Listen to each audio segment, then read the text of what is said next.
Isn't this opposition a darn good thing?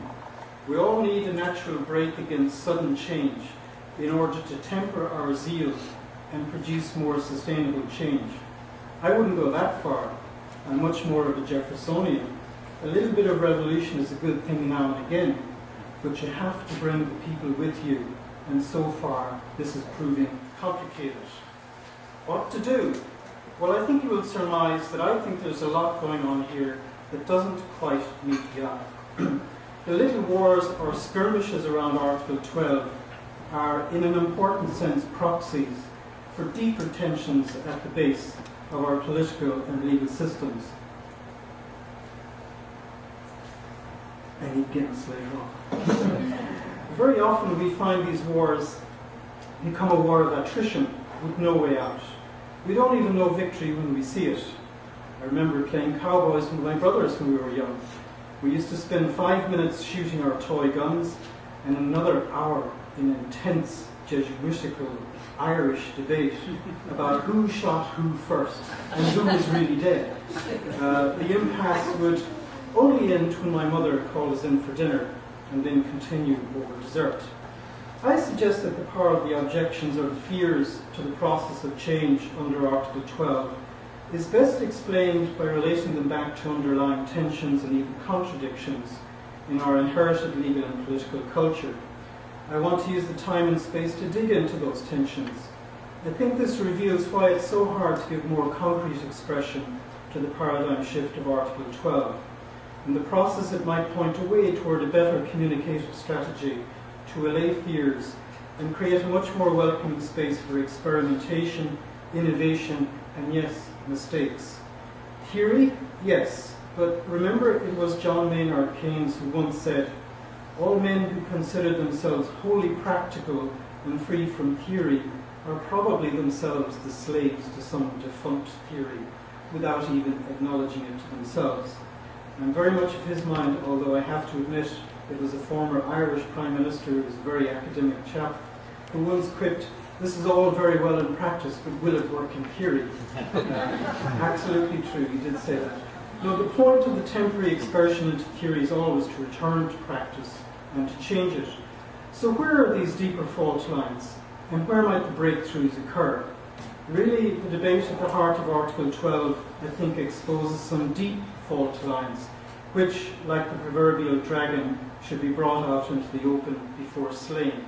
To do that, we need to dig a bit deeper to explore the reasons for the counter-revolution, the counter-revolutionaries, and expose some of the myths on which they're based. What are these myths? Another little story.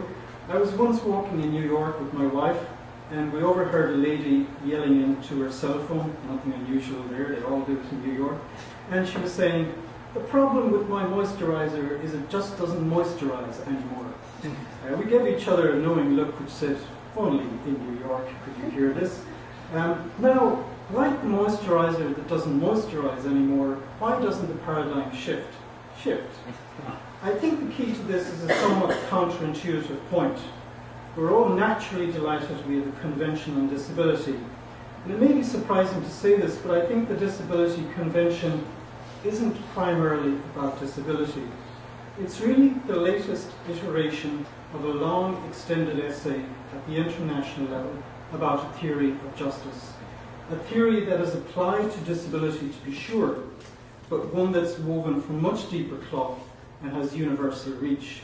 I think the best way to approach the disability convention is to treat it as an expression of that deeper theory of justice. Now, that theory of justice has its flaws and its blind spots.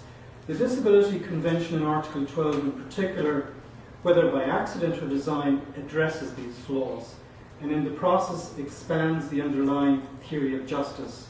The expansion benefits people with disabilities, but it has repercussions for all. This may become ever more obvious as progress begins to be made in drafting a new thematic convention on the rights of the elderly, which is currently underway.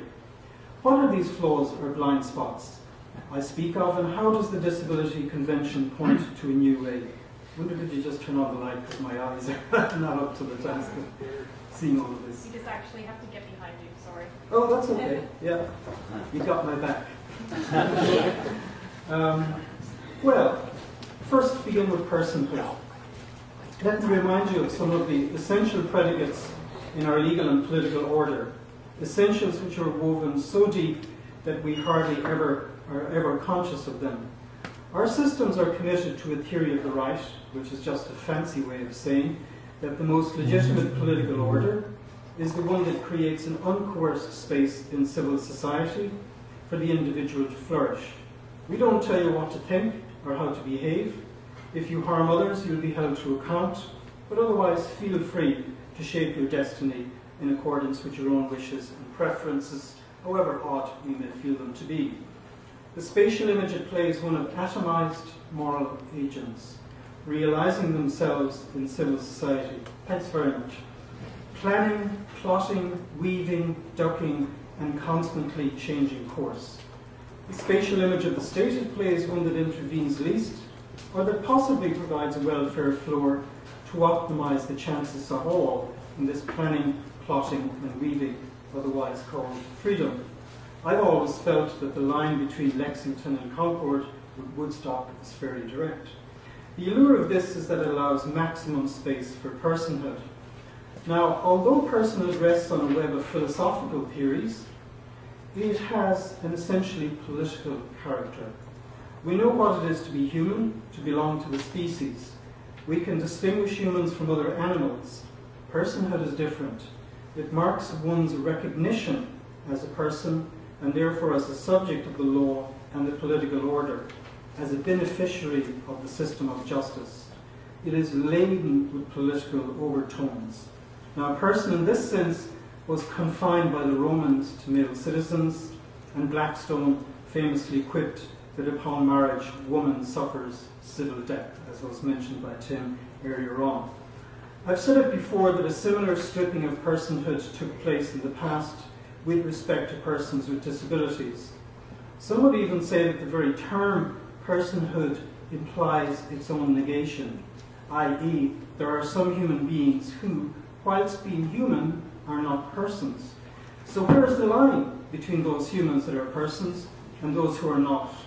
In a way, substitute decision-making is a symptom of civil death, of the surrender of personhood of one person to another. Now, Article 12.1 puts paid to outright civil death on the grounds of disability. It says simply that states reaffirm that persons with disabilities have a right to recognition everywhere as a person before the law. I think that's profound. It draws a line. Like emancipation of the slaves, it leaves no room for equivocation or doubt about the moral status of persons with intellectual disabilities.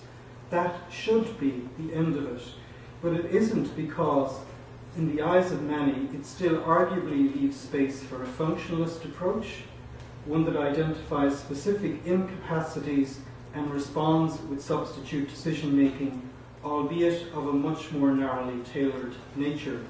And it leaves space for those who would say recognition as a person does not necessarily address the issue of one's right to act as a person. The true war concerns this notion of personhood. Legal capacity is only the tool by which the person asserts herself or himself in the life world, in the myriad of tiny daily transactions that make up who we are. I'll skip that. So let's say, arguendo, that there is something to the functional approach. I underline the word arguendo. That some persons in some areas of their lives lack functional capacity, and that substitute decision-making can be made acceptable. Now, there are plenty who say that this is wrong and an intrinsic violation of Article 12. I come at it a little bit differently. Let's take the underlying notion of personhood first at face value. Here's my suspicion up front.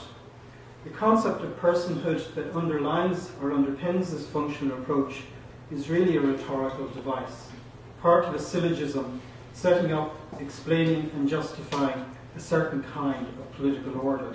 It is not, by a long way, part of a hard political and social commitment. Now, if the commitment to personhood is only a rhetorical flourish, then is it any wonder to see the essential ingredient